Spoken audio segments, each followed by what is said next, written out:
자, 안녕하세요, 학생 여러분. 반갑습니다.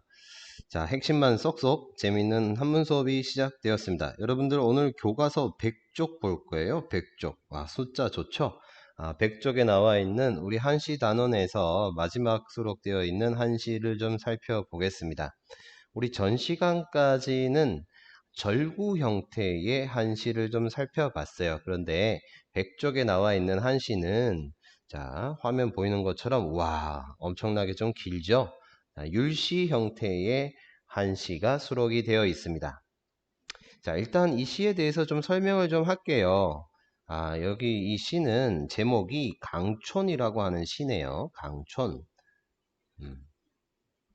이 강촌이라고 하는 한시는 누가 지었느냐고 하면 여러분들 한번 들어봤을 겁니다. 두보라고 하는 사람입니다.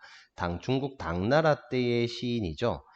두보의 별명을 하게 되면 시적에서 생각을 하면 이렇게 적을 수가 있는데, 자, 읽으면 뭐라고 읽죠? 시성이라고 읽습니다. 시에 있어서 성인이었다라는 표현을 가지고 있는 두보의 시입니다. 그런데 이 두보가 시에 있어서 어떻게 성인이라는 평가를 받았느냐? 그만큼 일반 백성들 사이에서 일반 백성들의 삶과 밀접한 관계가 있는 뭐 그런 일반 백성들의 삶에 대해서 노래한 시들이 많았고, 그들의 감정을 아주 잘 이해하는 시를 많이 짓다 보니까 사람들이 두보를 향해서 시성, 자기네들 마음, 우리 마음을 정말 잘 알아주는 사람이구나, 마치 성인과도 같구나, 이런 식으로 해서 시성이라고 불렀죠. 근데 이 두보는 선생님 좀 전에 얘기했다시피 중국 당나라 때의 시인인데, 당나라 하게 되면 유명했던 임금 있죠. 당나라 현종이 있었습니다. 그런데 이 현종 때 전쟁이 하나 터지게 돼요. 현종 말기 때쯤 해서 어떤 전쟁이 나타나게 됩니까? 여러분들 알고 있을 텐데요. 네, 안녹산의 난, 이렇게 이제 전쟁이 일어나게 되죠. 뭐 다른 표현으로 하게 되면 안사의 난, 이렇게 얘기를 하기도 합니다. 자, 이 전쟁 때 두보는 지방의 말단 관리직, 뭐 조그만 관직을 차지하고 있었는데, 전쟁이 발발하다 보니까 전쟁을 피해서 계속 어떤 생활을 하게 되느냐? 떠돌이 생활을 하게 됩니다. 떠돌이 유랑 생활, 객지 생활을 하게 됩니다. 자, 떠돌이 객지 생활을 하게 되죠. 수십 년 동안 집에 돌아가지도 못하고 계속해서 객지 생활을 하고 있었던 거예요. 부인도 있었고 자식도 있고 가족들이 있는데도 불구하고 자기 혼자서 외롭게 떠돌이 객지 생활을 하다가 나이가 들어서 할아버지가 되어서 힘이 다 빠지고 병이 들어서 그제서야 자기 가족들하고 어디에서 만나느냐, 여기 적혀져 있는 이 강촌이라고 하는 마을에서 만나게 됩니다. 너무나도 오랜만에 가족들하고 만나서 이 강촌이라는 마을에서 함께 지내고 있었는데, 수십 년 동안에 계속해서 떠돌이 객지 생활을 외롭게 하다가 오랜만에 가족하고 만나 가지고 아주 평화로운 삶을 살아가고 있을 때, 이때 두보의 감정이 무엇이었는지 이번 시를 통해서 확인할 수 있을 겁니다. 자, 그런 내용을 담고 있는 시가 바로 강촌이라는 시고요. 자, 시를 일단 형태를 좀 살펴봤을 때, 와, 시가 좀 길어요. 그죠? 자, 하나, 둘, 셋, 넷, 다섯, 여섯, 일곱 개. 그러니까 이 시는 7원시구나. 그런데 선생님 좀 전에도 얘기했다시피 그런 구가 몇 개 있죠? 하나, 둘, 셋, 넷, 다섯, 여섯, 일곱, 여덟. 와, 8개의 구가 있는 거예요. 8개 구를 가리켜서 우린 뭐라고 했죠? 율시라는 표현을 썼었죠. 그래서 이 시의 형식은 7원 율시 형태가 되고요. 자, 율시든 절구든 간에 이 시에 운자가 있다고 했었죠. 한시를 쓸 때는 운자가 어디에 보통 위치한다고요? 그렇죠. 두 번째, 네 번째, 여섯 번째, 여덟 번째, 이렇게 짝수구에 위치를 하고, 7원시기 때문에 첫 번째 구의 마지막 글자도 운자로 만들어 뒀네요. 이렇게 운자가 있다. 자, 그리고 율시에서는 시상 전개 방식이 어떻게 된다 그랬죠? 똑같이 4단 구성을 한다고 했습니다. 자, 똑같이 4단 구성이긴 한데 명칭이 좀 다르다고 얘기를 했었죠. 여기 적힌 것처럼 수, 함, 경, 미. 그래서 두 개 구를 합쳐서 우리는 연이라고 표현했으니까 수련, 함련, 경련, 미련 이렇게 시상을 전개해 나갔다라는 걸 알 수가 있습니다. 자, 수련, 경련, 수련, 함련, 경련, 미련 중에서 작가의 감정이 드러나 있는 부분 4단 구성이니까 당연히 어디 부분에 드러날까요? 미련 부분에서 작가의 감정이 드러나겠죠. 자, 마지막 부분에 자신의 감정이 드러날 것입니다. 자, 그리고 율시에서의 가장 좀 차이가 나는 특징이 뭐라고 했습니까? 반드시 지켜야 되는 법칙이 있었어요. 어디에 있었죠? 함련하고 경련에서 반드시 지켜야 되는 법칙. 선생님이 여기다가 표시를 좀 해두긴 했습니다. 화살표로 표시가 되어 있죠? 여기. 그리고 여기 표시를 해 두었는데 함련과 경련에서 반드시 지켜야 되는 법칙은 뭐죠? 그 안에서 반드시 대우법이 만들어져야 된다. 여기도 마찬가지 대우법이 지켜져야 된다. 대우법 우리 국어 시간에 배운 걸로 치게 되면 뭡니까? 서로 대꾸가 돼야 된다라는 거죠. 대꾸가 이루어져야 된다. 자, 이런 법칙들도 우리 본격적으로 한시 해석을 하면서 확인을 좀 해보도록 하겠습니다. 자, 그러면 우리 본격적으로 시의 내용을 좀 살펴보도록 할게요. 자, 첫 번째 구절을 가만히 보니까 청강 일곡 포촌유하니 장하 강촌 사사유라 이렇게 되어 있네요. 자, 청강입니다. 청강. 청자가 무슨 청자입니까, 여러분? 맑을 청자죠. 맑다라는 뜻을 가진 한자고요. 강은 뭐 강자니까 맑은 강. 근데 맑은 강이 일곡했다고 합니다. 곡자가 무슨 곡입니까, 여러분? 한번 휘어 있다, 굽어 있다, 굽을 곡자죠. 한번 휘었다라는 거예요. 한번 휘어서 포촌했답니다. 포촌. 앞에 있는 포자는 뭔가를 안다라는 뜻이죠. 포옹한다 그러잖아요. 안다. 뭘 안았느냐 봤더니 촌을 안았다고 합니다. 촌자가 마을이라는 한자니까 마을을 안고서 어떻게 한다고요? 류한답니다. 강물이 흘러가고 있다라는 뜻이죠. 흐르다 유자입니다. 자, 강물이 마을을 안고 흐른대요. 어떤 모습일까요? 선생님 아래 그림을 좀 그려뒀는데 이쪽에 마을이 있잖아요. 그죠? 이쪽에 마을이 있습니다. 이쪽에 마을이 있으니까 강물이 이렇게 마을을 안고서 한번 이렇게 휘었다라는 거예요. 휘었다. 이쪽에 이제 마을이 있겠죠. 이쪽에 마을이 있습니다. 자, 이런 식으로 마을을 끼고서 강물이 흘러가고 있는데 이 마을에 계절적으로 장하였다고 합니다.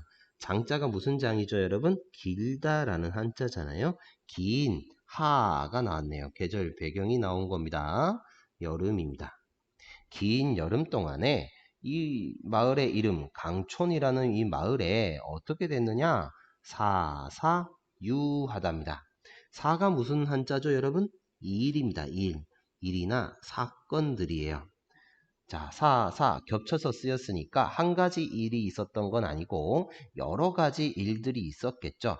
그런데 여러 가지 일들이 어떻게 했느냐? 유했다고 합니다. 유. 자, 유라고 하는 글자의 의미는 원래 의미가 그윽하다라는 뜻이죠. 자, 여러분들 그윽하다라는 말 뜻 다들 알고 있는 겁니다. 그윽하다. 좀 설명하기가 좀 어려운데 시끄럽다, 조용하다를 좀 비교해 봤을 때 어느 쪽에 가까울까요? 아주 조용한 쪽이겠죠. 그래서 이거를 그윽하다라고 표현해도 좋고요. 아니면 조용하다라고 표현해도 좋고요. 아니면 마을의 모습이니까 고요하다라고 표현해도 상관이 없을 것 같아요. 자, 이런 식으로 해석을 해주는 한자다라는 겁니다. 해석을 다시 한번 전체적으로 해볼게요. 맑은 강이 일곱 한 번 휘어져서 한 번 굽어서 포촌 마을을 안고서 흘러간답니다. 그런데 이 마을에 긴 여름 동안에 이 마을 강촌이라고 하는 마을에 사사 여러 가지 일들이 있었는데 그런 여러 가지 일들이 아주 고요하더라. 소란스럽지 않은 마을의 모습을 나타내고 있죠. 이게 어떤 모습이라고 할 수 있을까요? 자, 그러면 이런 첫 번째 구절은 아주 평화롭고 평화로운 아니면 아주 한가한 사건 사고가 커다란 소란스러운 사건 사고가 없었으니까 평화로운 아니면 한가한 마을의 모습을 나타내고 있습니다. 그죠? 한가한 마을의 모습이다. 이런 마을에서 두 번째 보니까 자거자래 당상연이요 상친상근 수중구라 이렇게 표현이 되어 있네요. 자거자래 한번 봅시다. 자라고 하는 글자는 우리 잘 알고 있는 한자 무슨 자자죠? 스스로라는 뜻이죠. 자기 스스로 거했대요. 거자가 무슨 거자죠? 가다라는 겁니다. 누가 시키지 않아도 자기 스스로 갔어요. 그리고 나서 자래 했대요. 레자가 무슨 레입니까? 오다라는 뜻이잖아요. 자기 스스로 갔다가 자기 스스로 돌아오는 겁니다. 돌아오는 게 뭐냐? 당상에 있는 연이라고 해요. 앞에 있는 당자의 의미는 집을 뜻하는 글자고, 그러니까 상자가 붙었으니까 집 위에 있는 어떤 거냐? 연이라고 합니다. 연자의 의미는 제비라는 거죠. 제비연. 새가 있었나 봐요. 여기 집이 있으니까 한번 그려볼까요? 자, 지붕 위에 자기 스스로 갔다가 스스로 돌아오는 게 있었는데 그게 뭐냐? 선생님이 그림을 좀 잘 못 그려가지고 이렇게 한번 그려볼게요. 여기 새들이 있었는데 그죠?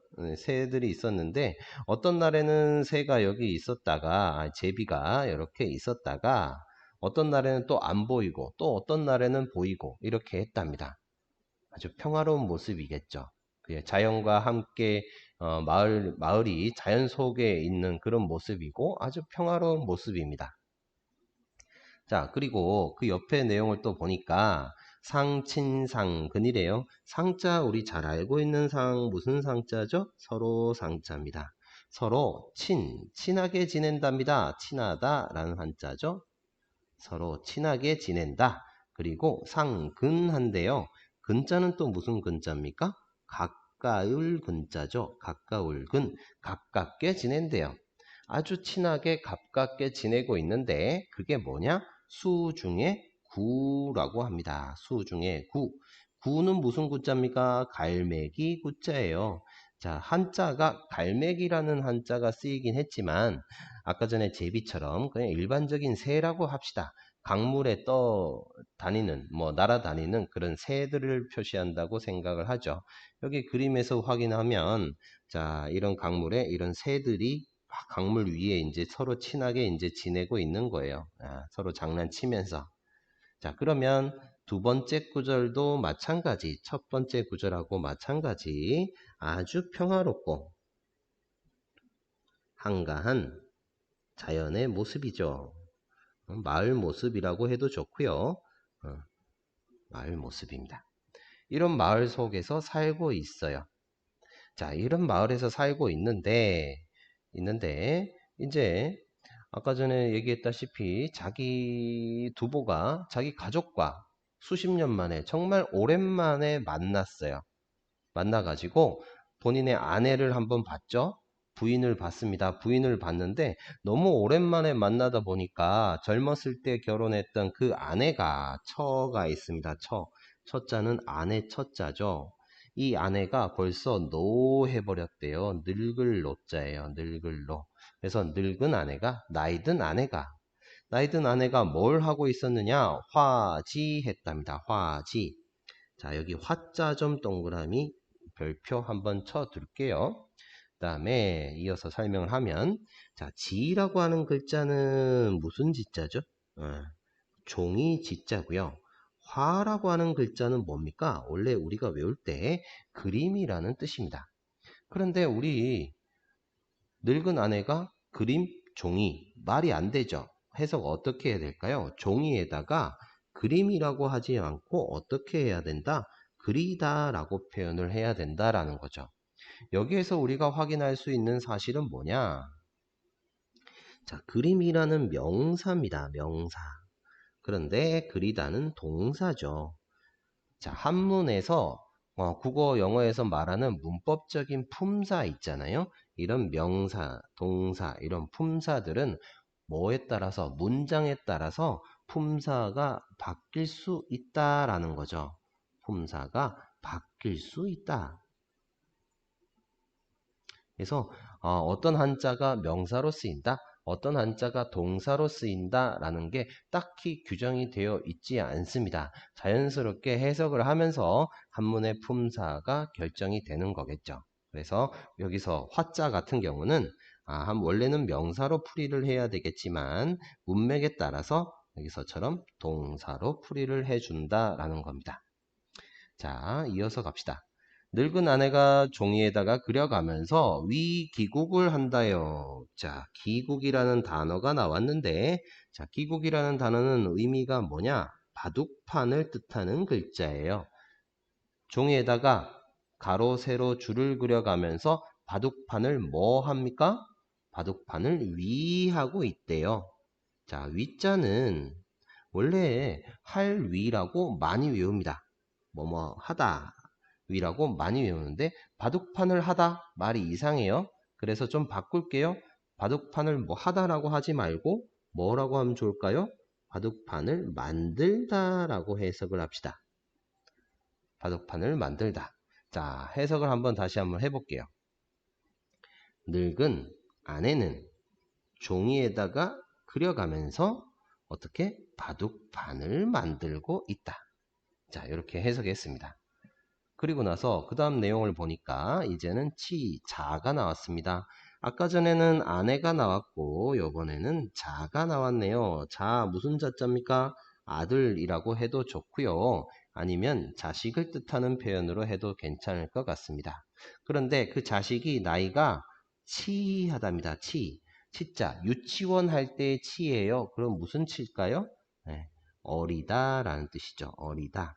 그래서 어린 아들, 어린 자식, 어린 자식은 어떻게 하고 있느냐? 고침하고 있답니다. 고침. 침이라고 하는 글자는 우리 알고 있는 시라고 바늘해서 바늘을 뜻하는 거고요. 이렇게 뾰족한 바늘을 어떻게 하고 있느냐? 고하고 있답니다. 고자는 두드리다라는 뜻이에요. 두드리다. 바늘을 조금씩 두드려 가면서 뭘 하고 있느냐? 작조구를 하고 있대요. 조구라는 단어는 뭘 뜻하느냐 하면 낚싯바늘을 뜻하는 글자예요. 단어. 자, 낚싯바늘을 하고 있대요. 무슨 글자입니까? 제작한다라는 거죠. 제작이니까 만들다라는 의미로 해석이 되겠네요. 자, 해석 다시 한번 해보면 어린 어린 자식은 바늘을 두드려서 어떻게 한다고? 낚싯바늘을 만들고 있대요. 선생님 이렇게 해석을 해보니까 여러분들 확인할 수 있는 게 있죠. 자, 1, 2, 4, 3, 6, 5 그리고 두 번째도 1, 2, 4, 3, 6, 5 해석 순서가 똑같네요. 그리고 해석한 걸 보니까 어떻게 해석했나요? 늙은 아내는 어린 아들은 서로 뭐 하고 있죠? 대꾸가 되고 있어요. 종이에 그렸다. 바늘을 두드렸다. 서로 대꾸가 되고 있죠.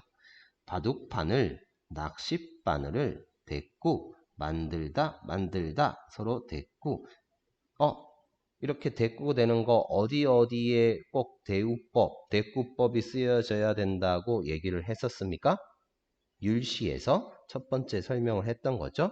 율시에서 어디에 있어야 된다고 그랬었죠? 경련하고 함련하고 반드시 대우법이 지켜져야 된다. 대꾸가 이루어져야 된다라고 했습니다. 우리가 방금 확인했던 이 경련에서 어떤 걸 알 수가 있습니까? 서로 뭐 하고 있다고? 대우법이 지켜지고 있다라는 걸 확인을 했었죠. 선생님 이거 그러면 좀 전에 지나갔던 함년 있죠. 함년. 그것도 해석해 봅시다. 서로 스스로, 그죠? 스스로 가고 스스로 온다. 서로 친하고 서로 가깝다. 서로 어떻게 되는 겁니까? 대꾸가 이루어지는 거고, 뭐뭐 하는 것은 서로 대꾸가 있죠. 집 위의, 물 가운데의 서로 대꾸고, 제비요 갈매기로다 서로 대꾸가 이루어지고 있습니다. 자, 이것도 마찬가지 함년이니까 서로 어떻게 대우법이 지켜지고 있다라는 걸 확인할 수 있었네요. 됐죠?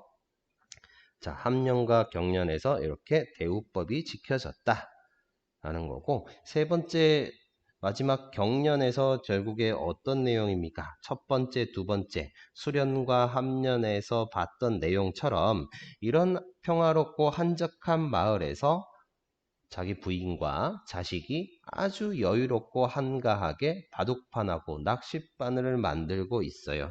그죠? 아주 여유롭고 한적한 삶을 살고 있다. 한적한 자연생활을 하고 있다라는 거죠. 자, 이런 자연 속에서의 여유로운 삶은 두보는 한 번도 경험을 해보지 못했던 내용입니다. 왜? 전쟁을 피해서 여기저기 계속 떠돌이 생활을 하다 보니까 이런 삶을 미처 경험해보지 못했다가 나이가 들어가지고 나이가 엄청 많이 들어서 노쇠해서 이제 병이 들고 힘이 없고 나약할 때 비로소 가족하고 만나서 이런 생활을 하게 되는 겁니다. 이럴 때 두보는 어떤 생각을 했느냐? 이제 그 마지막 구절을 보니까 와, 너무 안타까운 거예요. 다 병하답니다. 두보가 이제 나이가 너무 많아서 이제 병이 들었대요. 병을 뜻하는 글자죠. 병이 많답니다. 병이 많은데 그래서 소수라고 되어 있네요. 자, 이 소라고 하는 글자는 다소라고 하는 글자고요. 자, 소자 다음에 어떤 한자 A가 있다고 했을 때 해석을 어떻게 하느냐? A 하는 바 아니면 A 하는 것 이렇게 해석을 합니다. 뒤에 있는 수라고 하는 글자가 있으니까 자, 숫자 의미만 파악을 하면 되겠네요. 자, 수라고 하는 글자는 원래 의미가 모름지기라는 뜻입니다. 모름지기. 그런데 모름지기 하는 바 말이 이상하죠. 그래서 이 글자의 또 다른 의미로 모름지기라는 뜻이 아니라 어떤 뜻이 있느냐? 필요하다라는 뜻이 있어요. 그래서 해석을 하면 내가 병이 많아서 나한테 필요한 것은 이렇게 되죠. 병이 많아서 나한테 필요한 것은 약물이다 라고 되어 있네요. 자, 유라고 하는 글자는 오직이라는 뜻이고요. 오직 약물이다. 병을 치료해야 되는 그 약물이다. 오직 약물밖에 없다. 그죠? 이렇게 합시다. 좀 일찍 이런 자연과 벗삼는 그런 생활을 했으면 좋을 텐데 그동안에 출세하고 싶어서 성공하고 싶어서 여기저기 전쟁을 피해 가지고 떠돌이 객지 생활을 아주 외롭게 하다 보니까 이제는 나이가 들고 병밖에 얻은 것이 없다라는 겁니다. 그래서 그 병을 치료하기 위해서 약을 계속 먹어야 되는 아주 안타까운 본인의 신세에 대해서 얘기를 하는 거죠. 아주 처량한 신세에 대해서 얘기를 했습니다. 그런데 이런 상황이지만 가족하고 오랜만에 만나서 이런 자연 속에서 살고 있으니까 기분이 너무 좋아요. 그죠? 기분이 너무 좋으니까 맨 마지막 구절에 자신의 감정을 드러냅니다. 어떻게 드러냈느냐? 미구, 차외, 갱하구 이렇게 드러냈어요. 자, 앞에 있는 미자는 앞에서도 나왔던 글자 작다라는 뜻이죠. 작은 구입니다. 구자는 몸을 뜻하는 글자예요. 이 작은 몸뚱아리, 나의 작은 이 몸이 차외 했습니다. 차자 여러분들 네모 박스 별표 한번 쳐줄게요. 이것 외에 차자가 이것을 뜻하는 글자잖아요. 이것 외에 이것 외에 갱하구겠느냐? 갱자는 여러분들 이거 한 번 더 나왔던 건데, 자, 경이라고 읽을 수도 있고 갱이라고 읽을 수도 있죠. 갱이라고 읽을 때의 의미는 다시라는 뜻이고, 경이라고 읽을 때는 고치다의 의미입니다. 여기서 뭐겠습니까? 갱이라고 했으니까 다시 하구 하겠느냐라고 했어요. 하구. 자, 하라고 하는 글자는 의미가 어떻게 한다 그랬습니까? 우리 외울 때 어찌하라고 많이 외우는데, 이 글자의 역할은 영어에서 얘기하는 의문사의 뜻을 다 가지고 있다라고 했었죠. 그래서 여기서는 의문사 중에 what, 무엇이라고 생각을 하면 되겠습니다. 뒤에 있는 구자가 무슨 구자죠? 구하다, 요구하다, 구하다. 그러면 이제 해석이 되겠죠. 어떻게 할까요? 이 미천한 작은 몸뚱아리가 이것 외에 또다시 뭘 더 무엇을 구하겠느냐? 내가 조금만 나이가 더 젊고 힘이 있었으면 또 예전처럼 출세를 하고 싶어서 여기저기 돌아다니고 만약에 할 텐데, 지금은 내가 병이 많고 힘이 들어서 돌아다니지도 못하고, 그리고 가족하고 오랜만에 만나서 아주 유유자적한 삶을 편안하게 보내고 있으니까 이것 말고 내가 또 뭘 더 바라겠느냐? 더 이상 바라는 게 없다라는 겁니다. 그죠? 자, 그러면 여기서 시험 문제 한번 내볼게요. 자, 선생님이 생각하는 시험 문제. 자, 선생님이 여기다가 이것, 차자에다가 동그라미를 한번 쳐가지고요. 이것이 가리키는 게 과연 뭐냐 이거죠. 이것이 가리키는 거. 어떤 삶입니까? 이것이 가리키는 거. 자연 속에서, 그죠? 자연을 벗삼아서 가족과 함께하는, 가족과 함께 어떤 삶을 살고 있습니까? 아주 평화롭고 한가로운 이런 삶을 살고 있죠. 이런 삶 외에 내가 또 뭘 더 바라겠느냐? 이 삶이 너무나도 좋다라고 얘기를 하는 겁니다. 현실에 대해서 어떻게 얘기를 하고 있는 겁니까? 자, 현실에 대해서 아주 만족감을 느끼고 있다라는 걸 알 수가 있죠. 자, 그동안에는 뭔가를 하고 싶어서 계속 돌아다니면서 떠돌이 객지 생활을 하고 있었는데, 지금은 이런 삶이 너무 좋다. 단지 좀 아쉽다면, 지금 내가 병이 너무 많아서 약을 계속 먹어야 되는 게 좀 아쉽다. 그렇지만 이런 삶이 너무 좋다라고 해서 자신의 감정을 얘기하고 있습니다. 자, 이 시의 전체적인 내용을 좀 살펴보도록 하겠습니다. 자, 선생님이랑 같이 한번 읽어 볼게요. 어쨌든 이 시는 자, 전체적으로 모양을 봤을 때 7원 율시 형태의 한 시다. 그러니까 7원시니까 몇 글자로 끊어서 읽어야 된다고 했었죠? 네 글자, 세 글자, 네 글자, 세 글자, 네 개, 세 개, 네 개, 세 개. 이것도 마찬가지겠죠? 네 개, 세 개로 끊어 읽는 것이 일반적이었고, 그리고 율시니까 당연히 이 시의 운자는 어디에 있다 그랬었죠? 짝수 두 번째, 네 번째, 여섯 번째, 여덟 번째. 두 번째가 뭡니까? 유로 끝났고, 네 번째가 구로 끝났죠. 그 다음에 여섯 번째 구로 끝났고, 여덟 번째도 구로 끝났네요. 그리고 이 시는 한 가지 더 있죠. 여기 있는 유로 끝나는 이 글자도 운자가 된다라는 거죠. 그래서 청강일곡 포촌유하니, 맑은 강이, 그죠? 순서를 한번 적어 보겠습니다. 맑은 강이 한 굽이 마을을 안고 흘러가고 있고, 장하강촌 사사유라. 긴 여름 이 마을 강촌에 일마다 여러 가지 일들이 있었지만 모두 다 조용하더라. 소란스럽지 않은 아주 한적한 평화로운 마을이다. 그리고 다 자거자래 당상년이요. 스스로 갔다가 스스로 돌아오는데 그게 뭐냐? 지붕 위에 있는 제비들아. 상친상근 서로 친하고 서로 가깝게 지내는데 그게 뭐냐? 물속에 있는 갈매기구나. 마찬가지 자연을 벗삼아 생활하는 그런 자연의 모습을 설명을 하고 있습니다. 그 다음 노처화지 위귀국이라 이런 상황 속에서 늙은 아내는 종이에다가 그려가면서 어떻게 바둑판을 만들고 있고 치자 고침 작조구라 어린 자식은 바늘을 두드려서 낚싯바늘을 만들고 있구나. 아, 너무 평화로운 풍경이구나 라고 얘기를 했습니다. 자, 여기까지 가만히 보니까 전체 주변의 모습을 설명하고 있어요. 어떤 모습입니까? 아주 평화롭고요. 평화롭고 한적한 자연 속에서의 삶을 얘기하고 있죠. 이런 삶을 표현을 하고 있습니다.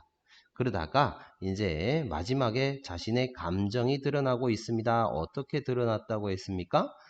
다병소수 유약물이다. 병이 많아서 나한테 필요한 바는 오직 약물뿐인데 그래도 이런 삶이 너무 좋다 보니까 미구 차회 갱하고요 그랬어요. 미천한 몸, 작은 몸에 이것 말고 이런 삶 말고 또다시 내가 무얼 더 요구하겠느냐, 뭘 더 구하겠느냐라고 해서 결국에 뭐 한다고 했죠? 주어진 이런 현실에 대해서 아주 만족감을 느끼고 있다 그랬죠. 자, 이렇게 감정의 변화가 나타납니다. 자, 주어진 현실에 자기가 처한 현실에 만족감을 느낀다라는 의미의 한자성어 여러분들 알고 있는 거 있죠? 뭐 있습니까? 예, 맞아요. 한자로 쓰게 되면 이렇게 쓸 수 있는 한자 있죠. 안, 분, 지, 족 이렇게 있습니다. 읽어볼까요? 안분지족. 자, 안분지족의 의미를 깨닫는 한시가 되겠습니다. 자, 그런데 이 시의 내용을 가만히 보니까 앞에서는 자연의 삶을 나타냈고 뒤에서 자신의 감정을 얘기했어요. 주변 풍경을 뭐 한 겁니까? 주변 풍경을 묘사했다라는 거죠. 그런 다음에 자신의 감정을 드러냈다.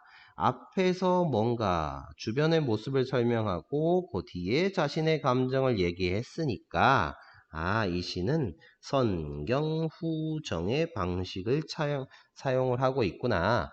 경치에 대해서 먼저 이야기를 하고 뒤에 자신의 감정을 얘기한다 라는 거죠. 자, 그러니까 이 마을의 모습을 전반적으로 우리가 머릿속에 그릴 수가 있습니다.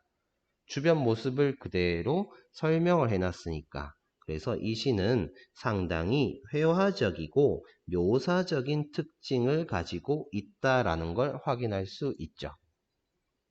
그리고 이 시가 좀 전에도 얘기했다시피 율시의 형태이기 때문에 반드시 지켜져야 되는 법칙이 어디 있었다고요? 자, 함년하고 경년하고 여기에서 반드시 뭐가 이루어졌다? 대우법이 만들어졌다라는 거 확인할 수 있습니다. 자, 한번 적어 볼게요. 함년, 경년에서는 반드시 대우법이 지켜졌다라는 걸 확인할 수가 있었습니다. 자, 율시의 형태니까 4단 구성으로 수, 함, 경, 리 형태의 4단 구성으로 사용을 하고 있다라는 거 알 수가 있겠죠. 자, 시의 내용 이해됐나요? 네. 자, 이 정도 내용으로 정리를 하고 여러분들 책장을 104쪽에 보면은 문제를 좀 확인할 수 있습니다. 문제 한번 풀어 볼게요. 자, 기억에 대한 설명을 찾아라 했어요. 자거자래 당상연이고 상친상근 수중구라. 스스로 갔다가 스스로 돌아오니 집 위에 있는 제비였고 서로 친하고 서로 가까우니 물속에 있는 갈매기구나. 자, 이렇게 했습니다. 자, 연자는 운자이다. 운자 아니죠? 운자가 아닙니다. 운자는 뭐 어떤 겁니까? 여기 적혀 있는 구라고 하는 글자가 운자죠. 자, 그 다음 자는 뭐뭐로부터이라는 뜻이다 아니었죠? 뭐뭐부터가 아니라 어떤 의미였습니까? 스스로라는 뜻이었습니다. 화자의 감정이 드러난다 아니었죠? 자연 경관의 모습을 어떻게 합니까? 묘사하는 거죠. 주변 경관의 모습, 주변에 대한 모습을 묘사하고 있는 겁니다. 자, 그래서 정답을 보니까 여기 나와 있네요. 자연 경치를 묘사하고 있고 앞구절과 뒷구절이 짝을 이루고 있다라고 했습니다. 짝을 이루고 있다라는 말의 의미가 뭐였습니까? 해석 순서가 똑같고 서로 뭘 하고 있습니까? 대우법이 지켜지고 있구나라는 걸 알 수가 있겠죠. 정답은 4번, 5번 한꺼번에 되겠습니다. 자, 그리고 다음 문제를 보니까 위시를 읽고 떠올릴 수 있는 장면이 아닌 걸 찾아라 그랬어요. 강물 위에 새가 떠다니는 것들이 있었죠. 그런 모습 생각할 수 있었고, 어린 자식이 낚싯바늘도 만들 수고 있었고요. 두 번은 나이가 들어서 이제 병이 많아서 약을 필요로 한다고 했습니다. 그리고 아주 평화로운 강물이 마을을 이렇게 끼고 돌아가고 있네요. 자, 그래서 정답은 몇 번? 4번 되겠네요. 4번 장미꽃은 알 수가 없죠. 자, 이렇게 해서 100쪽에 나와 있는 두보의 시를 모두 다 살펴봤고요. 여러분들 좀 넘겨서 우리 한시 단원을 했으니까 전반적으로 한시의 내용에 대해서 좀 확인을 하고 마치도록 할게요. 자, 한시. 중국 당나라 때 성립된 규칙이 엄격한 한시를 우리는 뭐라고 했죠? 근체시라고 한다. 근체시. 그렇구나.